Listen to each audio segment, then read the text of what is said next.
Who invited you? Those 4 words turned what should have been a joyful family reunion into the day I finally learned how my own family really saw me. My name is Margaret Sullivan.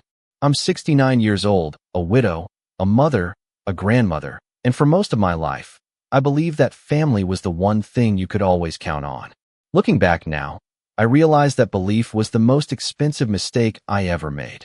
The invitation arrived on a Tuesday morning in early June. I remember because I had just finished watering the flowers outside my small ranch house in Columbus, Ohio. The envelope was cream-colored, thick, and elegant. My hands actually trembled when I saw the Sullivan family crest embossed in gold on the corner. For a moment, I simply stared at it. Family reunions had once been the highlight of every summer. My late husband, Patrick, used to spend weeks helping organize them. There were cookouts, softball games, photo albums spread across picnic tables, and stories that stretched long after sunset. But after Patrick passed away 8 years ago, things changed. Calls became less frequent. Invitations stopped arriving. Conversations grew shorter. Somehow, without anyone ever saying it directly, I became less important, less necessary, easier to forget. So when I opened that envelope and saw the words, "The Sullivan Legacy Reunion," my heart did something it hadn't done in years. It felt hopeful. The event was being held at a lakeside resort in northern Michigan, nearly 400 miles from my home. 3 days of family activities, banquets, photo sessions, a celebration of family history. At the bottom of the invitation, my name appeared in elegant script. Margaret Sullivan.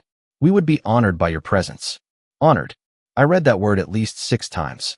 I wish I could tell you I was suspicious. I wish I could say I immediately sensed something was wrong.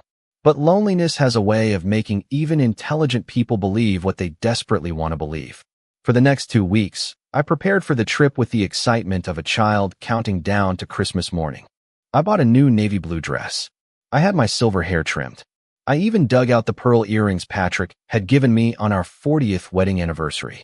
Standing in front of my bedroom mirror the night before I left, I almost recognized the woman looking back at me. She looked hopeful. She looked included. She looked like someone who still belonged. The drive north took nearly 7 hours. The farther I traveled, the more memories returned. Family vacations, holiday dinners, Patrick laughing behind the wheel with one hand on the steering wheel and the other wrapped around mine. By the time I reached the resort, the afternoon sun was glimmering across the lake like scattered diamonds. The property was beautiful. Stone walkways, white gazebos, manicured gardens, children running across green lawns. Everything looked exactly like the kind of place where families came together to celebrate each other. I parked my car, smoothed the wrinkles from my dress, and carried my suitcase toward the registration desk. A young employee greeted me with a bright smile. "Welcome to the Sullivan Legacy Reunion," she said. "May I have your name?" "Margaret Sullivan," I replied. The smile on her face faltered for just a fraction of a second. It was so brief most people would have missed it. But I didn't. She glanced down at her computer screen, then up at me, then back down again. "One moment," she said quietly. Something cold settled into my stomach. I didn't know it yet, but that tiny hesitation was the first crack in a lie my family had been building for years. The young woman at the registration desk kept staring at her screen longer than anyone should have needed to verify a reservation. Her smile returned, but it looked forced now, as if she had suddenly become aware of something uncomfortable. "Welcome, Mrs. Sullivan," she said carefully. "Your room is ready." She handed me a key card and a welcome packet. Nothing seemed unusual at first. Then I noticed the packet was thinner than the one stacked beside her. The family activity schedule was missing. The banquet seating chart was missing. Even the welcome gift bag that everyone else appeared to be receiving was nowhere in sight. I almost asked about it, but years of learning how to avoid awkward situations stopped me. Instead, I thanked her and headed toward my room. The resort grounds were beautiful. Families gathered beneath shade trees. Children chased each other across the lawn. Laughter drifted through the warm afternoon air. For a few moments, I convinced myself I was imagining things. Maybe the staff had simply made a mistake. Maybe the rest of the materials would be delivered later. My room overlooked the lake. I set my suitcase down and stood by the window watching sailboats move across the water. 8 years. That was how long it had been since I truly felt included in a family gathering. I told myself to stop looking for problems. I told myself to enjoy the weekend. Around 6 o'clock, I walked toward the main lodge for the welcome reception. The ballroom entrance was decorated with framed photographs from generations of Sullivan family history. I smiled as I approached them. There was Patrick as a young man holding a fishing trophy. There was our wedding picture. There were dozens of family memories stretching back decades. Then I noticed something strange. Several photos I remembered clearly had been replaced. In one picture from a reunion 15 years earlier, Patrick stood with our children and grandchildren. I remembered standing beside him when that photo was taken. Now I was gone, cropped out. I frowned and moved to another frame. The same thing. Another photo where I should have appeared showed only Patrick and the grandchildren. My stomach tightened. Before I could think about it further, I heard familiar voices behind me. Ethan, my son. I turned immediately. He looked older than the last time I had seen him, more gray in his hair, more lines around his eyes. For a second I expected him to smile, to hug me, to say he was glad I came. Instead, surprise flashed across his face. Real surprise. Mom, he said, you are here. The words landed harder than they should have. Not because of what he said, but because of how he said it. As if my presence had not been expected. Before I could answer, Nicole appeared beside him. Her smile arrived a moment too late. Margaret, she said warmly. What a wonderful surprise. A surprise. The woman who supposedly helped organize this reunion was calling my arrival a surprise. Ethan and Nicole exchanged the briefest glance. Most people would never have noticed it. I did. 25 years of family dinners had taught me exactly how much could be hidden inside a single look. At that moment, standing beneath photographs that seemed to be quietly erasing me from my own family history, I began to suspect that my invitation was not the gesture of reconciliation I had believed it was. For the rest of the evening, I watched more than I spoke. Years of being a wife, a mother, and eventually a grandmother had taught me that people often revealed the truth when they thought no one was paying attention. Nicole moved through the ballroom with effortless confidence, greeting relatives, directing staff, and making introductions as though she owned the event. Everywhere she went, people smiled at her. They thanked her for organizing such a wonderful gathering. They praised her attention to detail. And every single time, she accepted the compliments without hesitation. What struck me was not what she said. It was what she never said. She never once mentioned Patrick. She never mentioned the generations of family members who had built these reunions long before she married into the Sullivan family. Most noticeably, she never mentioned me. During dinner, I found my assigned seat near the far end of the ballroom. The table card simply read Margaret Sullivan. No title, no family designation, nothing unusual on the surface. Yet something felt off. Several distant relatives I barely knew were seated closer to the head table than I was. Even spouses who had joined the family recently occupied more prominent positions. From where I sat, the main stage looked surprisingly far away. I tried to dismiss the thought. Maybe I was being sensitive. Maybe grief and years of isolation had made me see slights where none existed. Then I noticed something that removed all doubt. At the center of the ballroom stood a large display called the Sullivan Legacy Wall. It featured photographs, milestones, and stories from the family history. People gathered around it throughout the evening. Curious, I walked over after dinner. The display stretched nearly 20 feet across. Patrick appeared repeatedly. Ethan appeared. Our grandchildren appeared. Even Nicole appeared in several sections discussing recent family achievements. I slowly read every panel from beginning to end. My name appeared exactly once. One sentence, 12 words. Margaret Sullivan, wife of Patrick Sullivan, attended reunions for many years. I stared at those words for a long time. 47 years of marriage. Decades of organizing events. Countless holidays hosted in my home. Years spent helping relatives through financial hardships, illnesses, and personal crises. Reduced to a single sentence that sounded like I had merely shown up occasionally. The realization settled heavily in my chest. This was not carelessness. Someone had deliberately chosen what story would be told. Someone had decided which people mattered and which did not. As I stepped away from the display, I heard a familiar voice behind me. Grandma. I turned and immediately felt some of the tension leave my shoulders. Lily. My granddaughter hurried toward me and wrapped her arms around me. Unlike the others, her surprise looked genuine for all the right reasons. I cannot believe you are here, she said. Then her smile faded slightly. Actually, I guess I can. You received the invitation.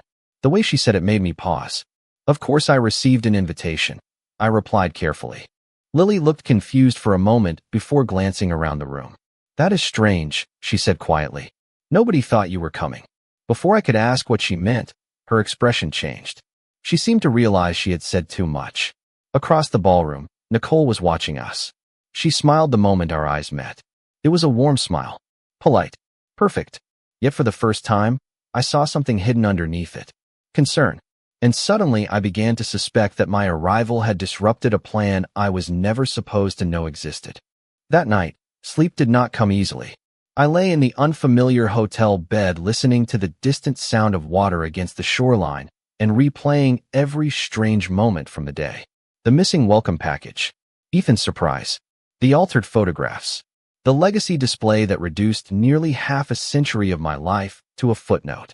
Most of all, I kept thinking about what Lily had said. Nobody thought you were coming. Those words echoed through my mind long after the ballroom had emptied. The next morning, I woke before sunrise and decided to take a walk around the property. The lake was calm and still. A thin layer of mist floated above the water while the first light of day painted the sky in shades of gold and pale blue. Years ago, Patrick would have loved a morning like this. He always believed quiet moments revealed more truth than noisy ones. As I followed a stone pathway along the shoreline, memories began surfacing that I had ignored for far too long. Looking back, perhaps this reunion was not the first sign that something had changed within the family. Perhaps it was simply the first time I could no longer pretend not to see it. After Patrick passed away, invitations gradually became less frequent. At first, there was always a reasonable explanation. A scheduling conflict, a misunderstanding, a last-minute change. One missed birthday party became two. Then holiday gatherings started happening without anyone mentioning them until afterward. I told myself people were busy. Families grew. Lives became complicated. That was what I wanted to believe. Then there were the photographs. Over the years, I noticed fewer pictures arriving in family group messages. When they did, I often discovered celebrations I had never heard about. A graduation dinner, a weekend trip, a family barbecue. Everyone smiling together while I sat at home, completely unaware the event had even happened. Each incident felt small by itself. Easy to excuse, easy to forgive. But standing beside that quiet lake, I began connecting the pieces for the first time. Like individual puzzle pieces finally forming a picture I had avoided seeing. Around mid-morning, guests gathered on the lawn for family activities. As I approached, I noticed a large banner listing the weekend schedule. For the first time, I saw several events that had not appeared anywhere in the materials I received at check-in. Private breakfast, leadership luncheon, legacy planning session. The titles themselves meant little. What mattered was that I had never been informed they existed. A few minutes later, Lily found me near the coffee station. She looked nervous. She glanced around before speaking. "Grandma, can I ask you something?" She said quietly. "Of course." She hesitated. "Who sent your invitation?" The question caught me off guard. "What do you mean?" I asked. "The invitation came in the mail." Lily looked even more uncomfortable. "No, I mean whose name was on it." Before I could answer, Nicole's voice called from across the lawn. Lily immediately fell silent. The conversation ended before it truly began. But as Nicole approached with that same polished smile, I noticed something I had missed before. She was not worried that I was unhappy. She was worried that I was asking questions. And for the first time since arriving, I realized someone at this reunion had a reason to fear the truth. The rest of that morning passed beneath a strange tension that only seemed visible to me. Everyone else laughed, mingled, and participated in the scheduled activities while I found myself watching conversations instead of joining them. More than once, I caught relatives lowering their voices when I approached. Not because they disliked me. It was something different. It felt as though they all believed a version of reality that I had somehow missed. Around noon, guests began moving toward a private dining hall for what the schedule described as the leadership luncheon. As people filtered inside, I noticed several familiar faces entering the room, including Ethan, Nicole, and a handful of older family members who had attended reunions for decades. Curious, I approached the entrance. A staff member greeted me politely before checking a list on a clipboard. Her expression immediately shifted. "I am sorry, Mrs. Sullivan," she said. "This event is invitation only." For a moment, I simply stared at her. "I understand," I replied calmly. But I am Margaret Sullivan. She looked embarrassed. I know. Your name is not on the list. The words should not have surprised me, yet they still managed to sting. I stepped aside and watched as distant cousins, in-laws, and even several people who had joined the family within the past few years entered the room freely. The widow of Patrick Sullivan was apparently not considered important enough to attend. I was about to walk away when I heard footsteps behind me. Lily appeared carrying 2 iced teas. Without saying a word, she handed one to me and guided me toward a quiet patio overlooking the lake. For several moments, neither of us spoke. Finally, she took a deep breath. Grandma, I need to tell you something. Her voice was trembling slightly. Then tell me, I said gently. She looked around to make sure we were alone. The invitation you received was never supposed to reach you.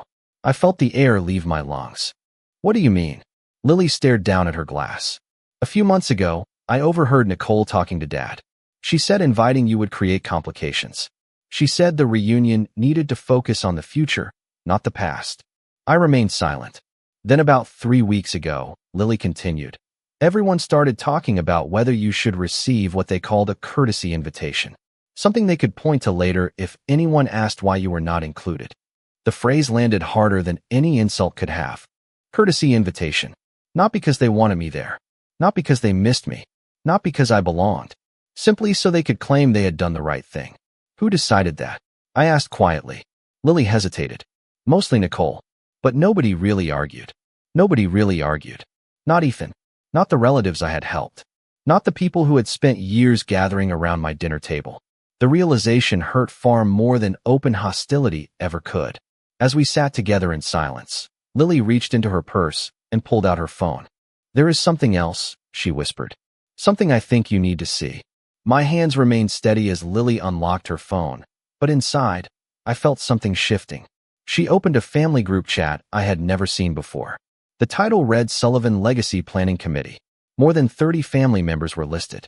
Cousins, aunts, uncles, even Ethan. My name was nowhere to be found. Lily scrolled upward through months of conversations. At first, the messages seemed harmless. Discussions about schedules, hotel reservations, seating arrangements, catering choices. Then the tone changed. I saw a message from Nicole dated 6 weeks earlier. We need to keep the focus on the future generation. Margaret tends to make everything about the past. Another message followed. A courtesy invitation might be necessary so nobody can accuse us of excluding her. Several people responded with thumbs-up icons. Nobody objected. Nobody defended me. Nobody even asked whether the statement was fair. I stared at the screen without speaking. The pain was not sharp.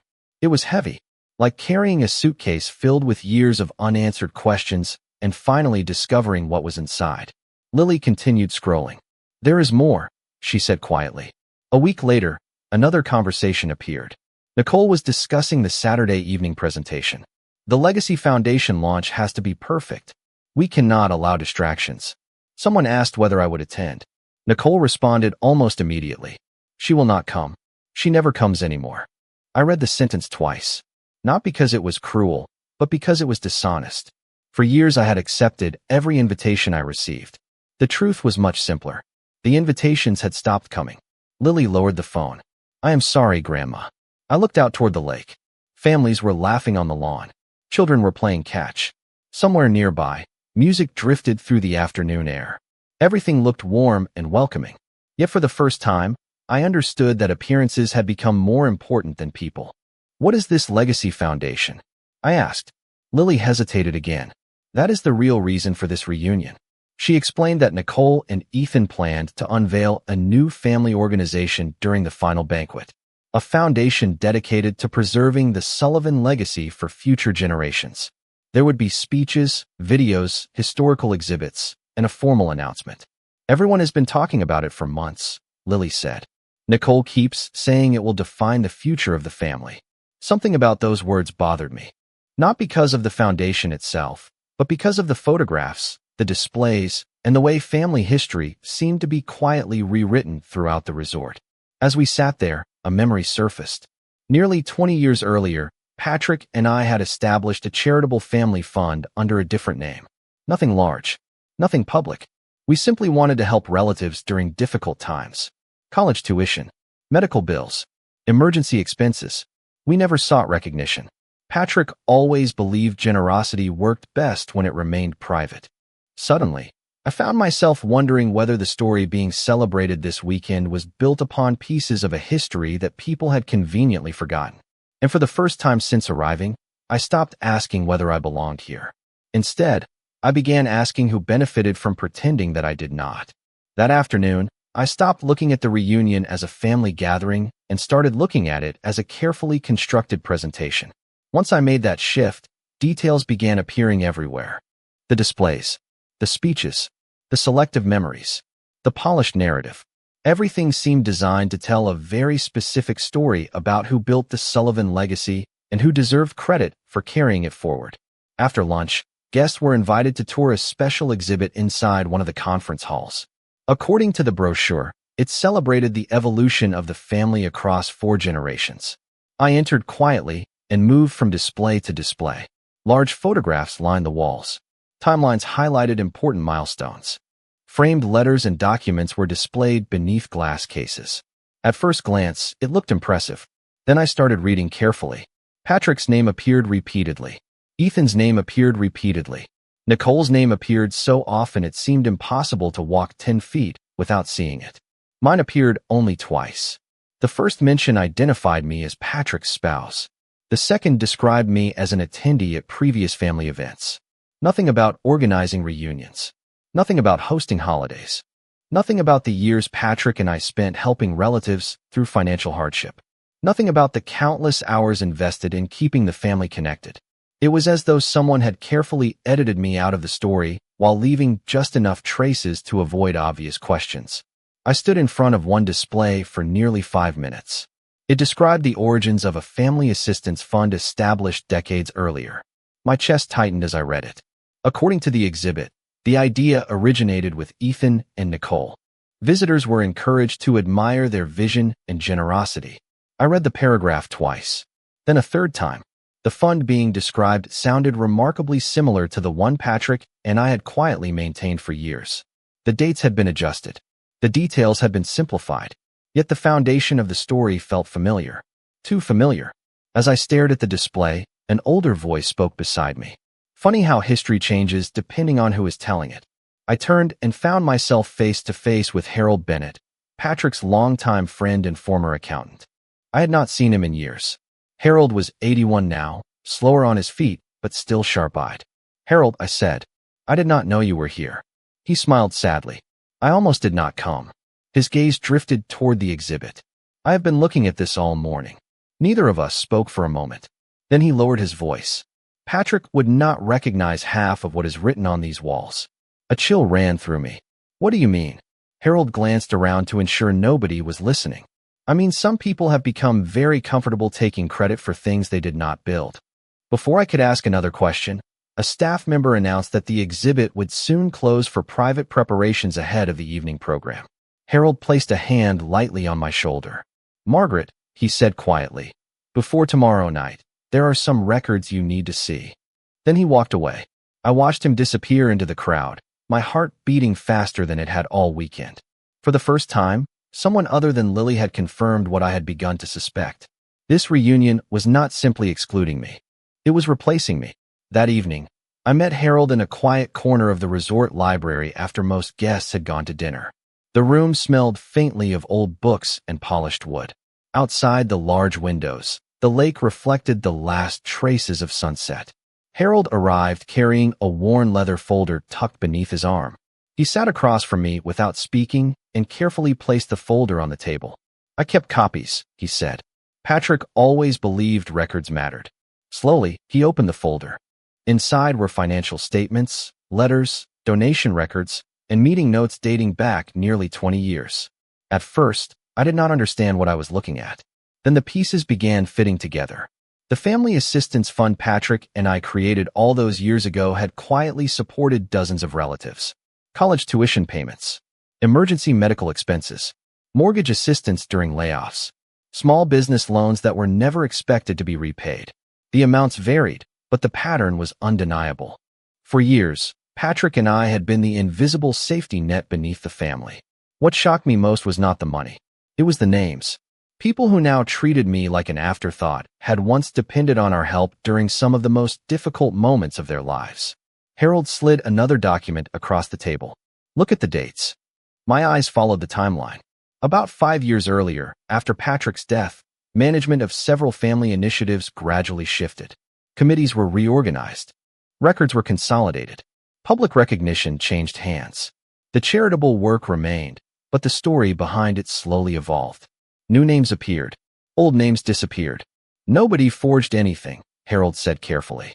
That would have been obvious. They simply stopped mentioning certain people and started highlighting others. I sat quietly, staring at the papers. It was such a simple strategy. No dramatic lies. No public attacks. Just a steady rewriting of memory until a new version of history felt true. Does Ethan know? I finally asked. Harold hesitated. I think Ethan knows enough to ask questions.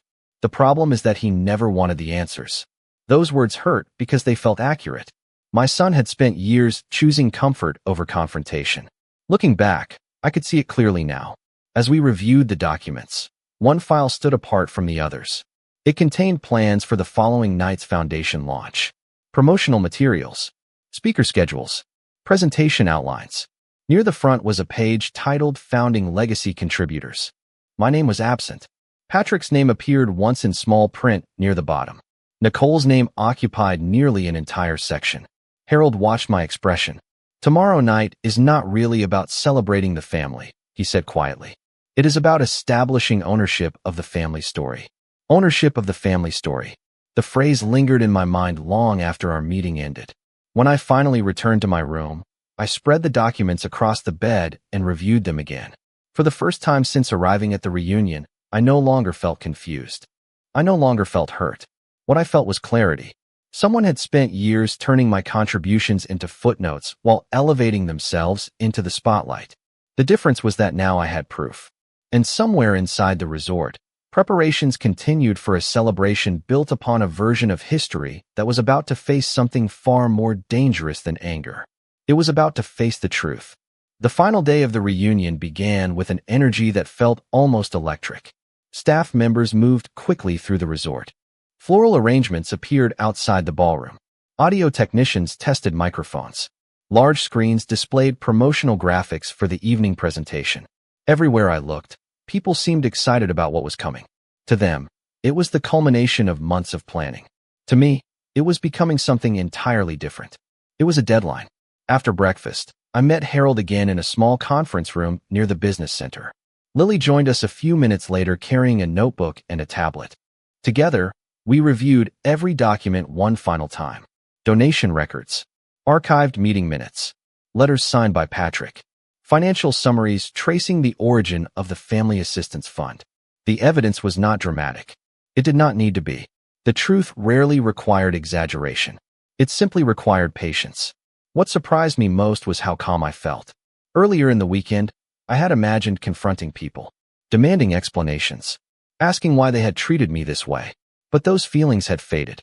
The documents had given me something stronger than anger. They had given me certainty. Around noon, I received an unexpected visitor. Ethan knocked on my hotel room door. For a brief moment, I saw the boy he used to be. The teenager who stayed up late helping Patrick repair old furniture in the garage. The young father who once called me 3 times a week just to ask advice. He stood awkwardly near the doorway. "Mom," he said, "can we talk?" I invited him inside. Neither of us spoke immediately. Finally, he looked down at the floor. "I know things have probably felt strange this weekend." Probably. The word almost made me smile. "Strange is one way to describe it," I replied. Ethan rubbed the back of his neck. It was a gesture he had made since childhood whenever he felt uncomfortable. "Nicole has worked really hard on this foundation," he said. "She wants everything to go smoothly tonight." There it was. Not concern for me. Concern for the event. Concern for appearances. "Do you know what this foundation is built on?" I asked quietly. Ethan hesitated. His silence answered the question more clearly than words could have. Before leaving, he looked at me with an expression I could not fully read. Guilt, uncertainty, regret, perhaps all three. "I hope tonight goes well," he said. "So do I replied. The difference was that we meant very different things. As evening approached, guests filled the grand ballroom. Round tables stretched across the room beneath sparkling chandeliers. Videos played on large screens while families found their seats. At the center stood a stage framed by banners celebrating the future of the Sullivan legacy. I took my place quietly near the back. Nobody paid much attention to me. That was fine. In fact, it was exactly what I wanted. Across the room, Nicole moved confidently between tables accepting compliments and congratulations. She looked completely certain of the story that would be told that night. What she did not know was that for the first time all weekend, I was no longer reacting to her plans. I was waiting for them. The following Thursday, the conference room felt smaller than I remembered. Morning sunlight spilled across the polished table, turning every stack of documents into a bright reminder that secrets rarely survive exposure. Wade sat beside Romy, but for the first time in months they did not look united. The confidence they had worn so proudly after pushing me out of my own home had been replaced by restless silence. I folded my hands in my lap and waited. At 71, I had learned that patience often reveals more than questions ever could. The attorney cleared his throat and began reviewing the records that had been gathered over the previous weeks. Every transfer, every signature, every decision connected to Noel's estate had been organized into a neat timeline. Facts have a quiet power. They do not shout. They simply stand there and refuse to move. As the pages turned, the story became impossible to ignore.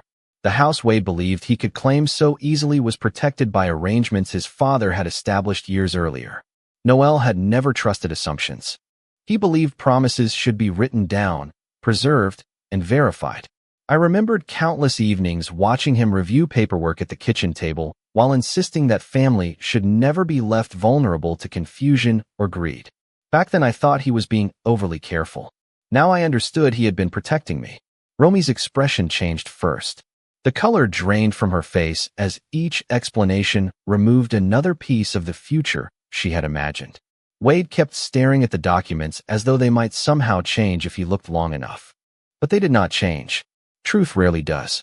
When the attorney finished, silence settled over the room. No one rushed to speak. No one had a clever excuse. The weight of reality filled every corner. Finally, Wade looked at me. For the first time since Noel's funeral, I saw something other than indifference in his eyes.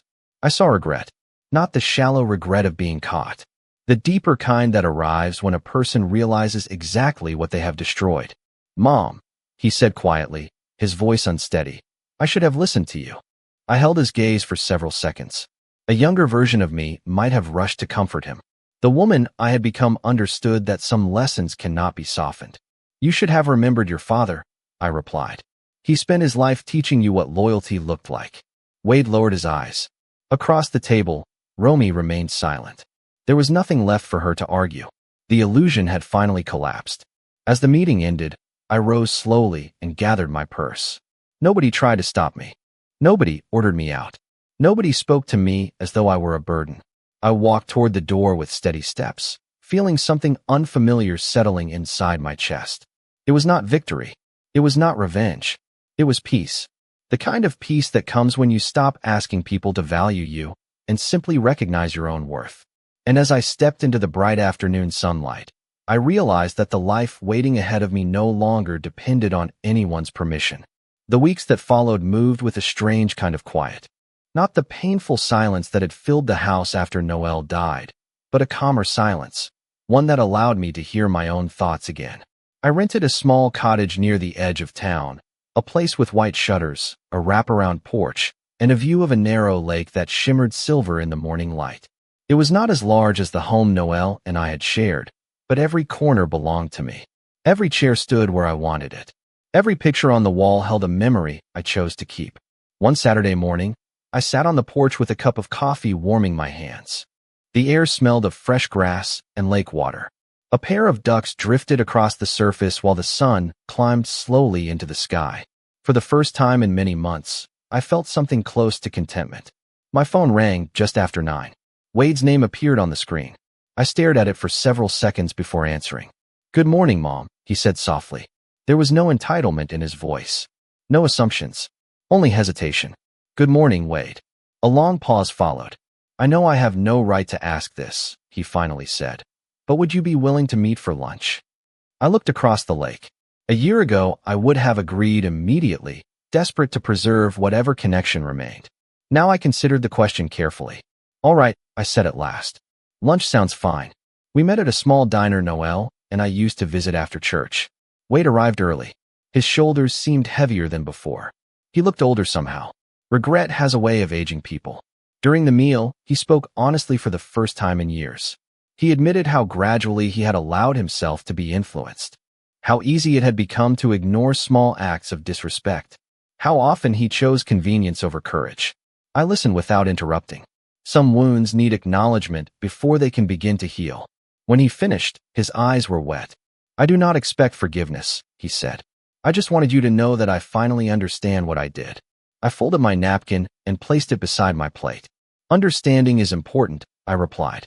But understanding only matters if it changes the person you become next. He nodded slowly. The conversation ended there. No dramatic reconciliation. No promises. Just truth. As we walked outside, he surprised me by reaching for my hand. For a brief moment, I saw the little boy who used to run across the yard carrying scraped knees and impossible questions. I squeezed his hand gently before letting go. That evening, I returned to my cottage and unlocked the front door. The rooms greeted me with familiar warmth. I set my purse on the table and glanced toward a framed photograph of Noel sitting beside me on our 40th anniversary. His smile seemed unchanged despite the years. I touched the edge of the frame and smiled back. The people who had tried to push me aside had believed my story ended with loss. They had mistaken kindness for weakness and grief for surrender. But standing there in the peaceful home I had built for myself, I finally understood something Noel had always known. A person's worth is never determined by who stays, who leaves, or who betrays them. It is determined by the strength they carry forward when everything else falls away. Autumn arrived quietly. The trees surrounding the lake exchanged their summer green for shades of gold and amber, and each morning a thin layer of mist floated above the water before the sun dissolved it away. My new routines had become familiar. Coffee on the porch, a walk along the shoreline, evenings spent reading in the armchair beside the window.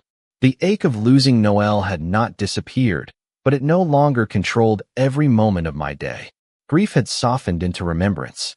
One afternoon, a letter arrived in the mail. The handwriting on the envelope was unmistakable. Romy. I placed it on the kitchen table and stared at it for nearly an hour before opening it. The pages inside were filled with apologies. Not excuses, not explanations. Apologies. She admitted that she had viewed me as an obstacle instead of a person. She admitted that greed had influenced decisions she now regretted. Most surprising of all, she admitted that Noel had treated her with kindness even when she did not deserve it. I read the letter twice before folding it carefully and placing it in a drawer. Forgiveness is not something that arrives on command. It grows slowly, if it grows at all.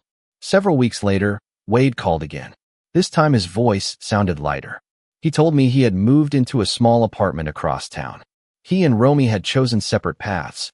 The marriage that once seemed so powerful had collapsed under the weight of choices neither of them could escape.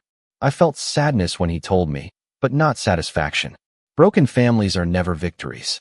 They are lessons. As winter approached, Wade began visiting more often. Sometimes we shared lunch. Sometimes he helped repair a loose fence post or clean fallen branches from the yard. We did not spend our time revisiting old arguments. Instead, we focused on building something new from the fragments that remained. Trust returns one quiet moment at a time. A few days before Christmas, Wade arrived carrying a large cardboard box. Without saying a word, he placed it on my dining room table. Inside were dozens of photographs from our old house. Pictures of birthdays, school plays, fishing trips, anniversaries, and ordinary afternoons that once felt insignificant. At the very bottom sat a framed photograph of Noel standing in the front yard, smiling beneath a bright summer sky. I thought you should have this, Wade said softly. My fingers traced the edge of the frame. For a moment, neither of us spoke. Then I looked up and saw tears in his eyes. Your father would have wanted us to find our way back, I said. Wade nodded. I know. On Christmas Eve, snow began falling just after sunset. The cottage glowed with warm light while soft flakes drifted past the windows. Wade joined me for dinner. We ate slowly, shared stories about Noel, and laughed at memories that had once seemed lost beneath heartbreak. Later that night, after he left, I stood alone by the window watching the snowfall cover the ground in white. The journey that began with betrayal had led somewhere unexpected. Not back to the life I had before. That life was gone. Instead, it had led me towards something stronger. Self-respect, independence, wisdom earned through pain. I had lost a husband. I had nearly lost a son. I had lost the home where I spent decades building memories. Yet somehow I remained standing. And as I watched the snow settle across the quiet lake, I realized that my story had never been about what others tried to take from me. It was about discovering the one thing they could never take at all: